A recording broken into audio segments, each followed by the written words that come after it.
மத்திய கிழக்குல ஈரானுக்கும் அமெரிக்காவுக்கும் இடையிலான யுத்தம் ஒரு 3 நாட்கள் சற்று தணிந்திருக்கக்கூடிய சூழல்ல இன்றைய நாள் அமெரிக்க அதிபர் டொனால்ட் ட்ரம்பை சந்திப்பதற்காக இஸ்ரேலிய பிரதமர் பெஞ்சமின் நெத்தன்யாகு நியூயார்க் டிசிக்கு பயணம் மேற்கொண்டிருக்கிறார் என்கிற செய்திகள் வெளியாகி இருக்கிறார். அதே நேரம் சவுதி அரேபியாவுக்கும் யமன்ல இருக்கக்கூடிய ஹூத்தி படையினருக்கும் இடையிலான சண்டைகள் இன்றைக்கு இன்னும் ஒரு திசையை நோக்கியும் உச்சம் கண்டிருக்கக்கூடிய செய்திகள் வெளியாகி இருக்கிறது. குறிப்பாக ஈராக்ல இருக்கக்கூடிய ஈரானுடைய ஆதரவு பெற்ற ஆயுத குழுக்கள் இன்றைய நாள் சவுதி அரேபியாவின் மீது பலத்த தாக்குதல்களை நடத்தி இருக்கிறது. கூடவே ஜோர்டானுடைய நிலைகள் மீதும் அவர்கள் தாக்குதல்களை நடத்தி இருக்கிறார்கள் என்கிற செய்திகள் வெளியாகி இருக்கிறது. அதற்கு முன்பதாக இன்றைக்கு அமெரிக்காவில் மேற்கொள்ளப்பட்ட ஒரு கருத்து கணிப்பீட்டின் ரிசல்ட்டுகள் வெளியாகி இருக்கிறது. அமெரிக்காவுக்கு இஸ்ரேலிய பிரதமர் பெஞ்சமின் நெத்தன்யாகு பயணிக்கிற இந்த தருணத்தில் ஈரான் மீதான அமெரிக்க யுத்தத்தினுடைய அமெரிக்க மக்களின் மனோநிலை என்ன என்பது தொடர்பான செய்திகள் தான் இன்றைய நாள் வெளியாகி இருக்கிறது.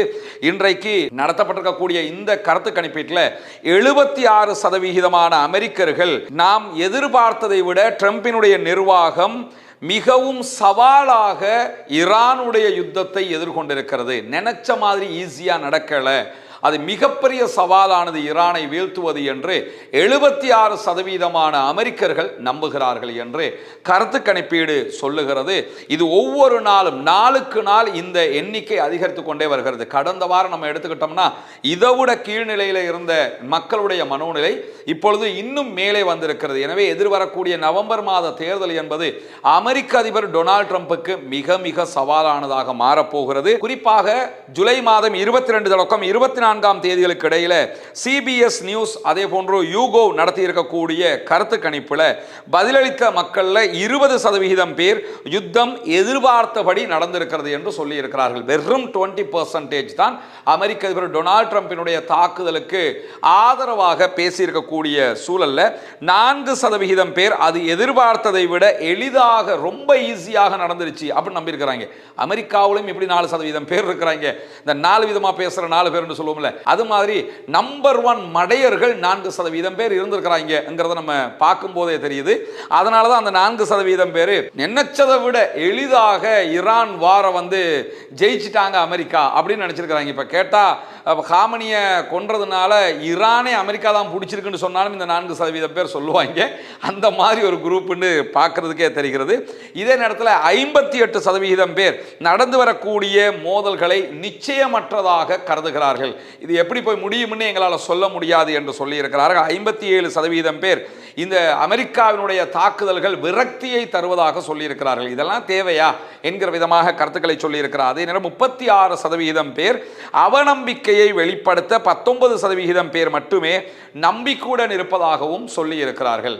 இந்த யுத்தத்தை நாங்கள் நம்புகிறோம், ஏதாவது ட்ரம்ப் பண்ணுவாருன்னு சொல்லி வெறும் 19% பேர் தான் நம்புறாங்கிறத பார்க்க முடிகிறது. எனவே அமெரிக்காவினுடைய யுத்தம், ஈரான் மீதான தாக்குதல்கள் இராணுவ ரீதியாகவும் தோற்று வியூக ரீதியாகவும் தோற்று போய் அதே நேரத்தில் பேச்சுவார்த்தை மேசையில் ராஜதந்திர ரீதியாகவும் தோல்வி அடைந்து கடைசியில் மக்கள் மனங்களிலும் தோல்வி அடைந்திருக்கிறது என்கிற செய்திகள் தான் இன்றைக்கு சுருக்கமாக கருத்து கணிப்பிலே வெளியாகி இருக்கிறார். அதே நேரத்தில் ட்ரம்புடனான பேச்சுவார்த்தைகளில் முதன்மையாக ஈரான் பற்றிய பேச்சுவார்த்தைகள் தான் இருக்க போகிறது என்கிறார் அமெரிக்காவுக்கு பயணம் மேற்கொள்ளக்கூடிய இஸ்ரேலுடைய பிரதமர் பெஞ்சமின் நெத்தன்யாகு. பெஞ்சமின் நெத்தன்யாகுக்கும் அமெரிக்க அதிபர் டொனால்ட் ட்ரம்புக்கும் இடையிலான சந்திப்புங்கிறது 8வது தடவையாக இந்த 2வது தடவை அமெரிக்க அதிபராக டொனால்ட் ட்ரம்ப் வந்ததற்கு பிறகு நடைபெறுகிறது.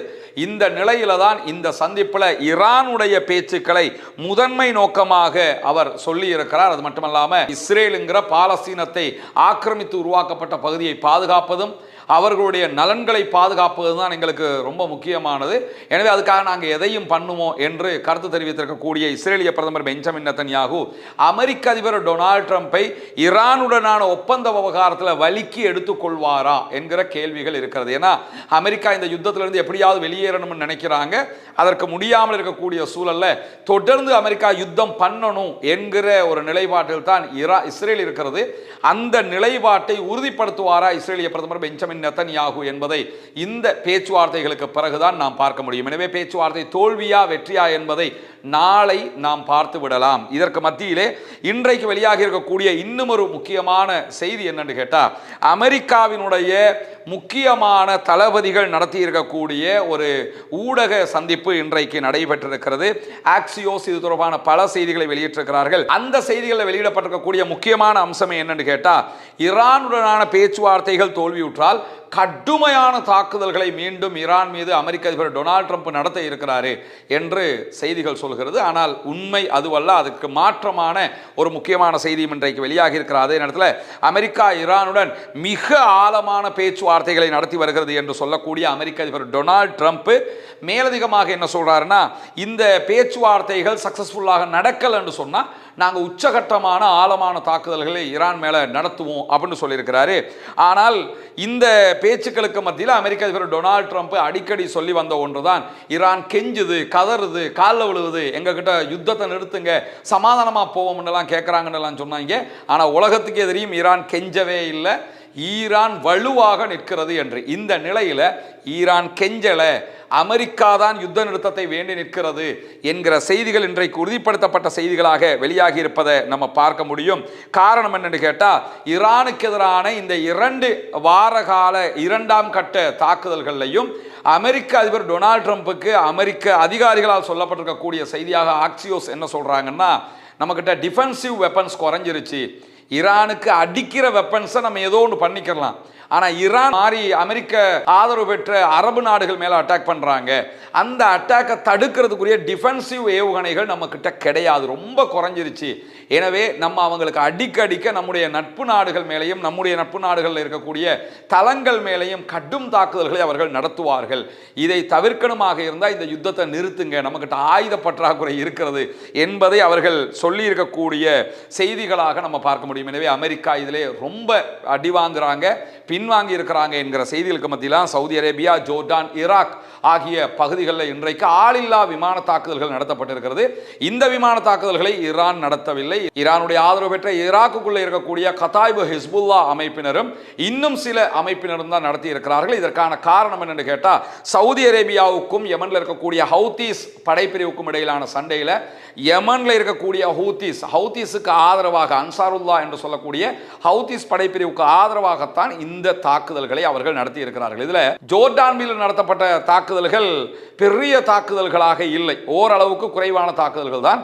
அதே நேரத்தில் ஈராக் மேல நடத்தப்பட்ட தாக்குதல்களும் ஓரளவுக்கு குறைவான தாக்குதல்களாக இருக்கக்கூடிய நேரத்தில் சவுதி அரேபியா மேல நடத்தப்பட்டிருக்கக்கூடிய தாக்குதல்கள் தான் பலம் வாய்ந்த தாக்குதல்களாக இருக்கிறது. காரணம் என்னன்னா, சவுதி அரேபியா இந்த ஹொர்முஸ் நீரிணை மூடப்பட்டிருக்கக்கூடிய சூழல்ல அவங்களுக்கு பெரிய இழப்பெல்லாம் அதில் கிடையாது. ஏன்னா சவுதி ஹொர்முஸ் வழியாக பிஸ்னஸ் பண்றதை விட ரெட் சீல பண்ற பிசினஸ் அதிகமாக இருக்குது. அவங்களுக்கு 2 பக்கமும் கடல் இருக்கிறது. ஒரு பக்கம் ஹொர்முஸால் அவங்க பண்ணுவாங்க, கிழக்கு பக்கமாக யான்புல இருக்கக்கூடிய எல்லா பெட்ரோலிய வளங்களையும் கொண்டு மீண்டும் அவங்க அப்படியே ரெட் சி வழியாக பிசினஸ் பண்ண முடியும். இந்த மாதிரி ஒரு சூழல் இருந்த நேரத்தில் இப்பொழுது ஹவுதீஸுக்கும் சவுதிக்கும் இடையில் ஏற்பட்டிருக்கக்கூடிய சண்டையில் 2019 பிறகு முதல் தடவையாக இன்றைய நாள் ஹூத்திகளும் ஈராக்கில் இருக்கக்கூடிய ஈரானுக்கு ஆதரவான படைப்பிரிவுகளும் இன்றைக்கு செங்கடல் நகரமாக இருக்கக்கூடிய யான்புவோடு இணைக்கக்கூடிய பல முக்கியத்துவம் வாய்ந்த சவுதி அரேபியாவினுடைய எண்ணெய் பைப்லைன்கள் மேலே தாக்குதல்களை நடத்தி இருக்கிறார்கள். இந்த தாக்குதல்களை பொறுத்தவரையில் நிறைய ட்ரோன் தாக்குதல்களை நாங்கள் நடத்தி இருக்கிறோம் என்று எண்ணிக்கையை கூறாமல் யமனுடைய ஹூத்தி படைப்பிரிவின் இராணுவ பேச்சாளர் யஹியா சாரி எடுத்திருக்கக்கூடிய செய்திகளை நம்ம பார்க்க முடியும். 2019 பிறகு முதல் தடவையாக இப்படி யான்புக்கு எண்ணெய்களை கொண்டு செல்லக்கூடிய குழாய்கள் மேலே தாக்குதல்களை நடத்தி இருக்கிறது ஹூத்தியினுடைய படைப்பிரிவு. இந்த யான்புக்கு கொண்டு செல்கிற நாட்டினுடைய கிழக்கு எண்ணெய் வயல்கள் இருந்து போகக்கூடிய குழாய்கள் வழியாக போகக்கூடிய எண்ணெயினுடைய அளவை நீங்க பாத்தீங்கன்னா 1200 கிலோமீட்டர் தூரத்துக்கு சவுதி அரேபியா இந்த பைப் லைன்களை அடிச்சிருக்கிறாங்க, செஞ்சு வச்சிருக்கிறாங்க. சவுதிக்குள்ள பெரிய பெனிஃபிட்டா இது பார்க்கப்படுகிறது. ஹொர்முஸ் மூடினாலும் சவுதி ஹொர்முஸுக்கு பக்கத்தில் இருக்கக்கூடிய எண்ணெய் வயல்களில் இருந்தே குழாய் வழியாக 1200 கிலோமீட்டருக்கு பெட்ரோலிய பொருட்களை கொண்டு போய் யான்புல இருந்து கடல் வழியாக ரெட் சி வழியாக அவங்க பிசினஸ் பண்றாங்க. இந்த நிலையில தான் அந்த குழாய்கள் மேல தாக்குதல் நடத்தப்பட்டிருக்கிறது. ஹொர்முஸ் ஓப்பனாக இருக்கக்குள்ள இந்த குழாய் வழியாக ஒரு நாளைக்கு 10 லட்சம் 1 மில்லியன் பேரல்கள் அளவுக்குண்டான கச்சா எண்ணெய்களை க்ரூட் ஆயில அவங்க பிசினஸ் பண்ணி கொண்டிருந்தாங்க. ஹொர்முஸ்ல பிரச்சனை வந்ததற்கு பிறகு அவங்க முழுவதுமாக ரெட் சீல பிசினஸ் பண்ண ஆரம்பிச்சாங்க. மற்ற அரபு நாடுகள் குவைத், பஹ்ரைன், யுஏஇ உள்ளிட்ட பல அரபு நாடுகளுக்கு பெட்ரோலிய பிசினஸ் பண்ண முடியாமல் இருந்துச்சு. ஹொர்முஸ் மட்டும்தான் அவங்க நம்பி இருந்ததுனால அவங்களுக்கு பண்ண முடியாமல் இருந்தது, இவங்க மட்டும்தான் பண்ண வேண்டி இருந்தது. அதனால இந்த பகுதிகளில் இருந்து யான்புக்கு மொத்தமாக சவுதி அரேபியா ஒரு நாளைக்கு 10 லட்சம் பேரல்களை குழாய் வழியாக அனுப்பினவங்க இந்த பிரச்சனைக்கு பிறகு 50 லட்சம் பேரல்கள் கச்சா எண்ணெயை ஒரு நாளைக்கு அனுப்பிக்கிட்டு இருந்தாங்க. அவ்வளவு பெரிய பிசினஸ் யாருக்கு நடந்ததுன்னு கேட்டா சவுதி அரேபியாவுக்கு. அந்த 50 லட்சம் பேரல் பிசினஸ் கனவுல தான் இன்னைக்கு மண்ணை வாரி போட்டிருக்கிறாங்க ஹூத்தி படைப்பிரிவினர். மிக கடுமையான தாக்குதல்கள் குழாய்களை இலக்கு வைத்து நடத்தப்பட்டிருக்கிறது. பல இடங்களில் கச்சா எண்ணெய் குழாய்கள் வெடித்து சிதறி தீப்பற்றி எரிந்து கொண்டிருக்கிறது என்கிற செய்திகள் வெளியாகி கொண்டிருக்கக்கூடிய நேரத்தில் தான் ஈராக்கில் இருக்கக்கூடிய ஈரானுடைய ஆதரவு பெற்ற படைப்பிரிவினரும் இந்த தாக்குதலில் இணைந்து கொண்டு தாக்குதல்களை நடத்தி இருக்கிறார்கள். சவுதி அரேபியா எடுத்திருக்கக்கூடிய செய்திகளில் நாங்கள் இதற்கெல்லாம் பதிலடி கொடுப்போம் என்று சொல்லி இருக்கிறார்கள். பதிலடியை பொறுத்தவரையில் ஒன்று புரிஞ்சுக்கிறோம் என்னன்னா, அந்த பதிலடியால் யாருக்கு லாபம் யாருக்கு நஷ்டம். யமனில் இருக்கக்கூடிய ஹவுத்தீஸை இலக்கு வச்சு அடித்தாலும் சரி, அல்லது ஈராக்கில் இருக்கக்கூடிய ஈரானுடைய ஆதரவு பெற்ற குழுக்களை இலக்கு வைத்து தாக்குதல் நடத்தினாலும் சரி, இதனால அவங்களுக்கு என்ன நஷ்டம்? அவங்களுக்கு எந்த நஷ்டமும் கிடையாது. அவங்க திரும்பவும் சவுதி அரேபியாவுடைய எண்ணெய் குழாய்கள் மேல அட்டாக் பண்ணுவாங்க. சவுதி அரேபியாவுடைய அரம்கோவுக்கு ஆல்ரெடி அடிச்சிட்டாங்க. இந்த தாக்குதல் நடத்தும் போது சவுதியினுடைய ஈரலாக இருக்கிற எண்ணெய் வியாபாரம் மொத்தமாக முடங்கி போகிறது. எனவே எது எப்படி நடந்தாலும் சவுதி அரேபியாவுக்கு தான் மிகப்பெரிய பின்னடைவு என்கிற செய்திகள் தான் இன்றைக்கு மேலதிகமாக வெளியாகி இருக்கிறது. தொடர்ந்து